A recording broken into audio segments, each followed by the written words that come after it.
Welcome to Nation Now. I'm Pradeep Nambiar. We the people. That's our preamble to the Constitution says, we the people hereby resolve to constitute India into a sovereign, socialist, secular, democratic republic and to secure to all its citizens justice, equality, liberty and fraternity. Justice, social, economic and political. Equality is equality before the law and equal protection of rights. Liberty is freedom of speech, expression, faith, worship and belief, and right to life, liberty and pursuit of happiness. Fraternity is universal brotherhood believing the territorial and political integrity of the nation. We start with the three major headlines that hit India and Mumbai today. The first, Rahul Gandhi lambasting the Modi government on price rise, inflation. He says the price rise and inflation are killing the common man. The people are finding it unaffordable to live in India, and Mr. Modi is only worried about polishing his image and spending huge amounts of money, which ideally should have been with the poor people. He calls the GST the Gabbar Singh Tax. The second headline is that National Herald case, Sonia Gandhi, Rahul Gandhi. The Enforcement Directorate continuously raids places across India. EDs after the Gandhi family, that's what they say. And the third major headline is the Eknath Shinde group. The Eknath Shinde Sena believes that Mission Mumbai is the next thing that they're going to combat, probably the BMC elections that is coming their way. We've come to the first one where Rahul Gandhi has lambasted the Modi government. He says, what are you doing about inflation? He says, what is the Modi government thinking about inflation? Is it making the poor affordable, life affordable for the poor or not? He says the petrol, the diesel, talk about milk, even milk and dairy products are being charged. He says the GST, the Gabbar Singh tax is killing everybody. GST is Gabbar Singh tax as per Rahul Gandhi. He says, what is the Modi government doing? Are they doing something to really make the people lives easy? Livelihood easy for the poor people of India? Making things affordable? Or is he only bothered about polishing his image by wasting huge sums of money, which ideally should have come to the poor? That is what Rahul Gandhi is saying. And then Rahul Gandhi goes on to give a list of products. Everything so. He says, itna hai ki, even there's an 18% GST. शमशान घाट के निर्माण के लिए भी 18% GST लग रहा है. तो बोला मरना भी expensive है इंडिया में. That is what the Congress claims. And on their behalf, the Congress, Manish Tiwari gives a fantastic speech in the parliament. The way he has blasted the Modi government, he says, what are we doing about the lives of the poor? Are we making it affordable? Are we thinking about the poor? The price rise on everything. He says, बच्चों को भी नहीं छोड़ा आपने. बच्चों का school book से लेके पेंसिल बॉक्स से लेके पेंसिल लेके इरेजर से लेके रबर से लेके कंपास बॉक्स से लेके हर चीज पर जीएसटी आपने लगा दिया है. You're making the children's lives miserable. And then he ends with saying that you have made even मरना भी expensive हो गया. He said, शमशान घाट के निर्माण पे आपने 18% जीएसटी लगाए हैं. 18% GST on Samshan Ghat. Inflation has moved. The prices of diesel and petrol have really risen. It is making really things are unaffordable for the common man. What is the government doing? And how are the government going to control it? Are we going to go the Sri Lanka way, which many in the Congress believes that we are going the Sri Lanka way? The Pakistan way? All the neighbors of India are engulfed in economic problems. But we have stood alone like a rock. You can say an island in wilderness, where every economy of the world has failed. Actually, India has withstood and strongly defied any kind. And we have established our own diplomatic relationship, whether it's with Iran, whether it's with Russia. We have dealt firmly saying that US cannot dictate terms to us and the Western allies cannot dictate terms to us. That has been the Modi government's forte. But ultimately, when you talk about price rise, you talk about the falling rupee, you talk about inflation, you talk about various things that hit the Indian economy and the poor people. Unique. We hear what Manish Tiwari had talked in the parliament. This is what Manish Tiwari talked. Double digit महंगाई दर है इस देश में पिछले 30 साल में सबसे ज्यादा। अप्रैल 2022 में ये 15.8% था। जुलाई में थोड़ा कम हुआ है और कंज्यूमर फूड प्राइस इंडेक्स जो है वो बिल्कुल आसमान छू रहा है। और इसके ऊपर आपने जो रोजमर्रा की चीजें हैं उसके ऊपर जीएसटी बढ़ा दिया। आटे के ऊपर, पनीर के ऊपर, दही के ऊपर, शाही के ऊपर, पेंसिल के ऊपर, शार्पनर के ऊपर आपने तो बच्चों को भी नहीं छोड़ा। और जो हास्यास्पद ये बात यह है कि आपने जीएसटी चमचों और कड़छियों पे भी बढ़ा दिया। और दुर्भाग्यपूर्ण बात यह है जिससे मेरे मन को आहत हुआ कि जो शमशान घाट है, शमशान घाट के निर्माण के ऊपर भी आपको 18% जीएसटी लगाने की जरूरत पड़ गई। किस तरह का मुल्क बना रहे हैं हम? क्या लोगों को बिल्कुल हम जमीन पे लेटा देना चाहते हैं? और इसीलिए मैं अंत में यह कहना चाहता हूं सभापति महोदय कि सरकार ने अपना बजट तो ठीक कर लिया होगा, पर 25 करोड़ जो इस देश में गृहस्थियां हैं उनका बजट पूरी तरह से बिगाड़ दिया। जैसे माननीय सुषमा स्वराज जी जब यहां बैठती थी वो कहा करती थी कभी कि गृहिणी के आंसू बह रहे हैं। आज सही में माननीय सभापति हर गृहिणी के आंसू बह रहे हैं, इतनी कमर तोड़ महंगाई आपने कर दी है। और आखिर में मैं एक पंजाबी के शायर की 3 लाइनों के साथ अपनी बात समाप्त करता हूं। पंजाबी में कहते हैं कि पहला तो मुछ दी लड़ाई ने मारत्या, दूजा यार दी जुदाई ने मारत्या, तीजा रब दी खुदाई ने मारत्या और बाकी जो बच्चा से। Manish Tiwari has made a fantastic performance in the parliament. I mean, after a long time, because every time from writing the book or castigating the Manmohan Singh government, we always thought that he's not the Congress but a face or a spokesperson for the BJP and Narendra Modi. But here, the second most important thing is the National Herald case. The National Herald case, Enforcement Directorate raids everywhere. Sonia Gandhi and Rahul Gandhi. They say Sonia Gandhi has been grilled for nearly 3 days and Rahul Gandhi has been grilled by the Enforcement Directorate for five days continuously. And what have they got?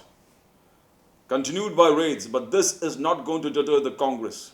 They're going to, in fact, the spokesperson for the Congress have lambasted that you're diverting the attention. The Modi government is diverting the attention of the people from the basic issues of inflation, price rise, of the essential commodities are become absolutely dear to these kind of ED raids, destabilizing state governments, destabilizing political parties. This is what they strictly said the way Mr. Sanjay Raut has been arrested by the Enforcement Directorate. Actions across the states, across the nation, where the states have been controlled by other political parties. You find the Enforcement Directorate attacking, hitting them. But the main point that we come to know, why is the Enforcement Directorate hitting them without a cause? There are cases of corruption which the Enforcement Directorate are handling. We look at what the protest of the Congress workers across the country, the Congress workers protested across the country. They said the raids of the Enforcement Directorate, especially on the National Herald offices, are totally unconstitutional. It's not called for. It is trying to pressurize the Congress government. It's a Congress government and where the Congress rules states, and to pressurize the Congress party into submission. They say these Enforcement Directorate raids are not going to affect the Congress in any way. They're going to fight back. That is what their spokesperson said. And after the fantastic speech what you heard from Manish Tiwari, the Congress is slowly gaining. Let us see the protest of the Congress workers.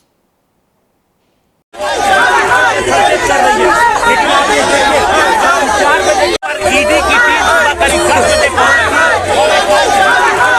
कर रही है, लेकिन आप ये देखिए 4 बजे ED की team करीब 10 बजे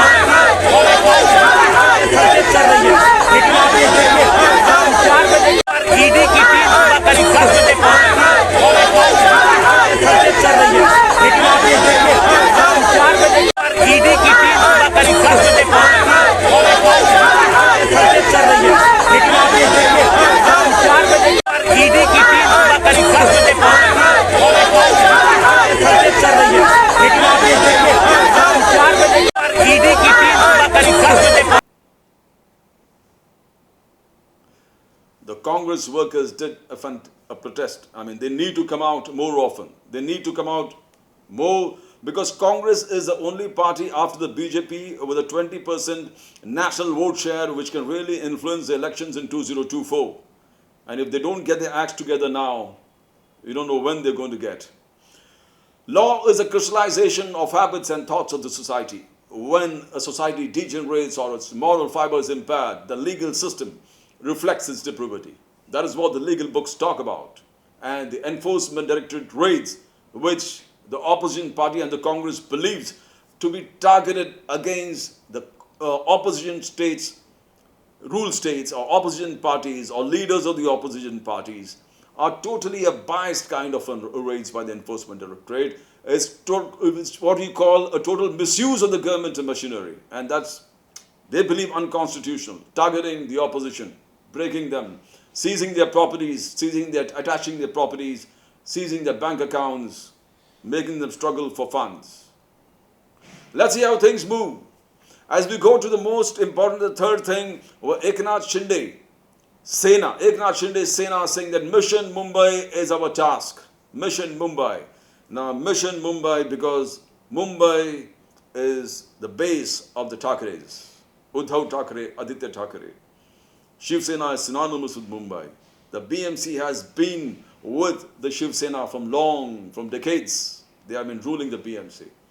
And here is an opportunity for the BJP. BJP is already working into 24/7, 365 days election mechanism. They want the BMC. And who's going to help them? Eknath Shinde Sena.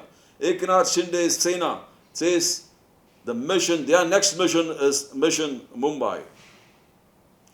Every leader of Eknath Shinde Sena from Mumbai has been given a target of having 10 corporates for themselves. They are going to see that 10 corporates are going to win of the Eknath Shinde Sena. What is going to happen to the Shiv Sena votes?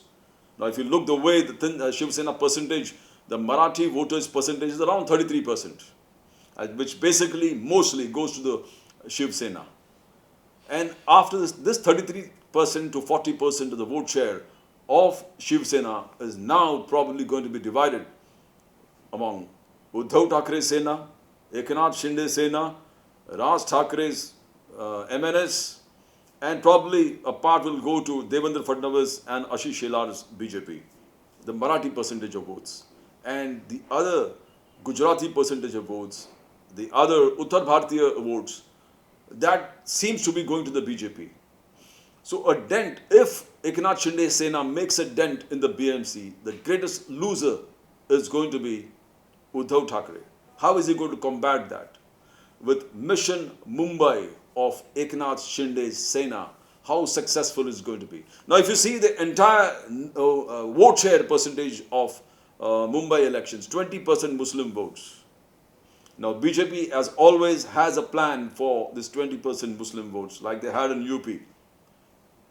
Asaduddin Owaisi and his entire AIMM is going to come and zoom into Mumbai. And they are going to decide, influence the Muslim votes. 20%, which ideally should go to the Congress. Or before, it would have gone to Uddhav. When Uddhav was a CM, Uddhav Thackeray was a CM, there was a general feeling of the Muslim population that we should vote for Mr. Uddhav Thackeray. Because he had taken stand, and Shiv Sena seemed to be better placed to take on the BJP rather than any other party. So there was a slight sling towards a tinge, a movement of the Muslim votes towards the Shiv Sena. But on the last day of the cabinet meeting, on the last cabinet of Uddhav Thackeray, where he declared the name change, Namkaran, of Aurangabad to Sambhajinagar, gave a perplexed view of the Muslim population. What is happening? Why should we vote for Shiv Sena? Because Shiv Sena is following the BJP way. They want to change the name of Aurangabad to Sambhajinagar and various other districts, Osmanabad. They want a name change, which worked against the sentiments of Muslims. But then the Maratha and Marathi sentiments also is largely with Chhatrapati Shivaji Maharaj, Chhatrapati Sambhaji. And what are we talking about? Aurangzeb versus Chhatrapati Shivaji Maharaj and Sambhaji. But then that is politics, and that's all politics all about. We need to understand that there has to be a congruence between the way people make wealth and the way they govern themselves. If the economic and political systems are dissimilar, one will eventually destroy the other. The BMC elections is all about money. You're talking about BMC budget of 50,000 crores, 50,000 crore ke BMC budget. And you've got few parties, 4 or 5 parties eyeing the slice. Till now we had the loot being divided among all the parties as per their representations in the BMC. Now these things have to change. We have to get away with corruption. People are fed up with the old parties, the old system of organized corruption, where you divide the loot as per the vote share in the BMC. People want a change. Probably Aam Aadmi Party can bring a change. A new party, a new thing that a revolution they talked about in Punjab. Jhadu, a revolution for the poor, by the poor. Let's see how it works. These are the 3 headlines that we discussed today. We'll come out with more. That's all from Pradeep Nambiar, Nation Now. See you again tomorrow with more such news that affects Mumbai, Maharashtra and India. Bye for now.